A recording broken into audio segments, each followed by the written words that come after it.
Russian forces pounded the Ukrainian port city of Mariupol on Saturday, shelling its downtown as residents hid in its iconic mosque and elsewhere to avoid the explosions. Fighting also raged in the outskirts of the capital, Kyiv, as Russia kept up its armament of other cities throughout the country.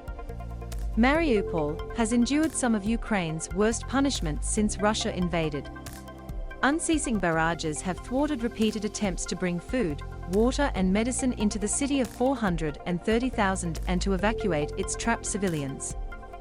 A man walks by a damaged tram after shelling at a tram depot in Kharkov, Ukraine, Saturday, March 12, 2022.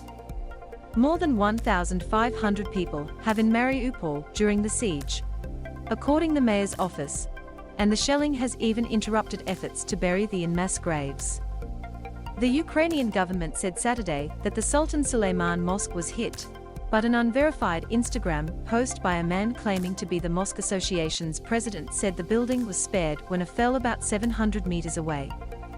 About 80 residents, including children, were reportedly hiding inside. Russia's army tanks moved down a street on the outskirts of Mariupol, Ukraine, Friday, March 11, 2022. A Ukrainian official said Russian soldiers pillaged a humanitarian convoy that was trying to reach Mariupol and blocked another. And Ukraine's military said Russian forces captured Mariupol's eastern outskirts, tightening their siege of the strategic port. Taking Mariupol and other ports on the Azov Sea could allow Russia to establish a land corridor to Crimea, which it seized from Ukraine in 2014. They are eyeing it 24 hours a day, launching missiles.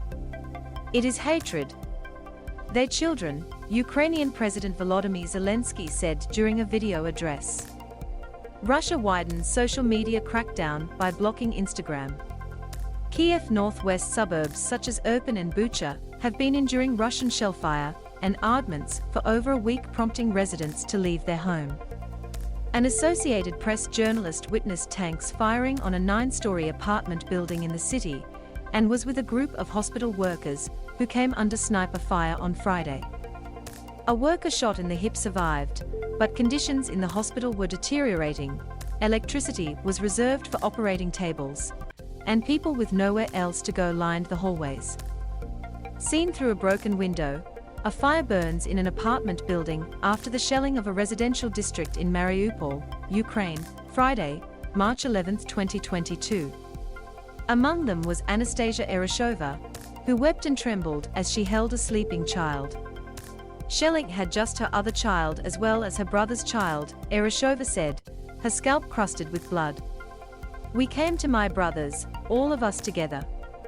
The women and children went underground, and then some mortar struck that building," she said. "We were trapped underground, and 2 children. No one was able to save them." Ukraine's military said Saturday that Russian forces captured Mariupol's eastern outskirts, tightening the armed squeeze on the strategic port. Taking Mariupol and other ports on the Azov Sea could allow Russia to establish a land corridor to Crimea, which it seized from Ukraine in 2014.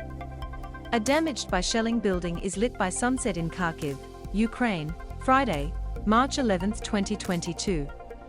Ukrainian President Volodymyr Zelensky encouraged his people to keep up their resistance, which many analysts said has prevented the rapid offensive and military victory the Kremlin likely expected while planning to invade Russia's ex-Soviet neighbor. The fact that the whole Ukrainian people resist these invaders has already gone down in history, but we do not have the right to let up our defense, no matter how difficult it may be for us, he said.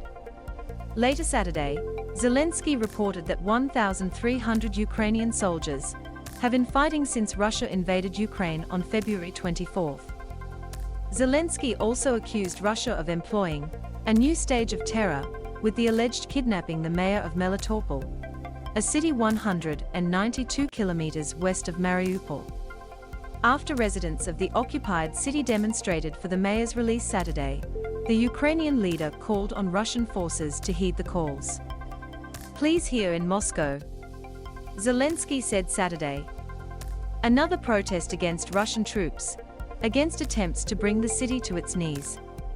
In this image from video provided by the Ukrainian Presidential Press Office and posted on Facebook early Saturday, March 12, 2022, Ukrainian President Volodymyr Zelensky speaks in Kyiv, Ukraine.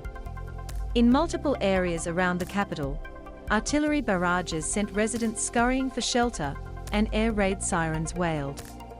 Britain's defense ministry said Russian ground forces massed north of Kyiv for most of the war had edged to within 25 kilometers of the city center and also spread out, likely to support an attempted encirclement. As artillery pounded Kyiv's northwestern outskirts, black and white columns of smoke rose southwest of the capital after a strike on an ammunition depot in the town of Vasilkiv caused hundreds of small explosions. A frozen food warehouse just outside the capital also was struck in an apparent effort to target Kyiv's food supply. Ukraine's military and volunteer forces are preparing for a feared all-out assault. Kyiv Mayor Vitaly Klitschko has said that about 2 million people, half the metropolitan area's inhabitants, have left and that every street, every house, is being fortified. Maintaining his forceful portrait of his country, Zelensky said Russia would need to carpet the Ukrainian capital and its residents to take the city. They will come here only if they us all, he said. If that is their goal, let them come. Russian President Vladimir Putin held a 90-minute call with French President Emmanuel Macron and German Chancellor Olaf Scholz on Saturday. Putin spoke about issues related to agreements under discussion to implement the Russian demands for ending the war, the Kremlin said without providing details. The Kremlin said Putin also told Macron and Scholz about video calls between Russian and Ukrainian negotiators over the past few days. The Russian leader also repeated his allegation that Ukrainian forces using civilians as shields had thwarted efforts to evacuate civilians from combat zones. Russia's slow tightening of a noose around Kyiv and the armament of other population centers with artillery and airstrikes mirror tactics that Russian forces have previously used in other campaigns, notably in Syria and Chechnya, to crush armed resistance. A man tries to open a door damaged after a Russianing in Barashivka, east of Kyiv, Ukraine, Friday, March 11, 2022. The Ukrainian embassy in Turkey said 86 Turkish nationals, including 34 children, were among the people who had sought safety in Mariupol's Mosque of Sultan Suleiman the Magnificent and his wife Roxolana, which was modeled on one of the most famous and largest mosques in Istanbul. The UN Human Rights Office says at least 579 civilians have been in Ukraine since the start of the war, and more than 1,000 have been injured. The Office of the UN High Commissioner for Human Rights said Saturday that 42 of those were children, while 54 were injured. It said most recorded civilian casualties were caused by the use of explosive weapons with a wide impact area, such as shelling from heavy artillery and missile strikes. UN officials said they believe the actual number of casualties is considerably higher than so far recorded because the receipt of information has been delayed and many reports still need to be corroborated. A volunteer of the Ukrainian Territorial Defense Forces walks on the debris of a car wash destroyed by a Russianing in Barashivka, east of Kyiv, Ukraine, Friday, March 11, 2022. Before Mariupol became a target of the biggest land conflict in Europe since World War II, the city promoted the White Wall building and its towering minaret as a scenic attraction. The toll in Mariupol passed 1,500 on Friday, from 12 days of attack, the mayor's office said. With electricity, gas and water supplies knocked out, aid workers and Ukrainian authorities described an unfolding humanitarian catastrophe in the surrounded and shelled city. Aid group Doctors Without Borders said residents are dying for lack of medication and draining heating pipes for drinking water. Russian forces have hit at least 24 hospitals and medical facilities since they invaded Ukraine on February 24, according to the World Health Organization.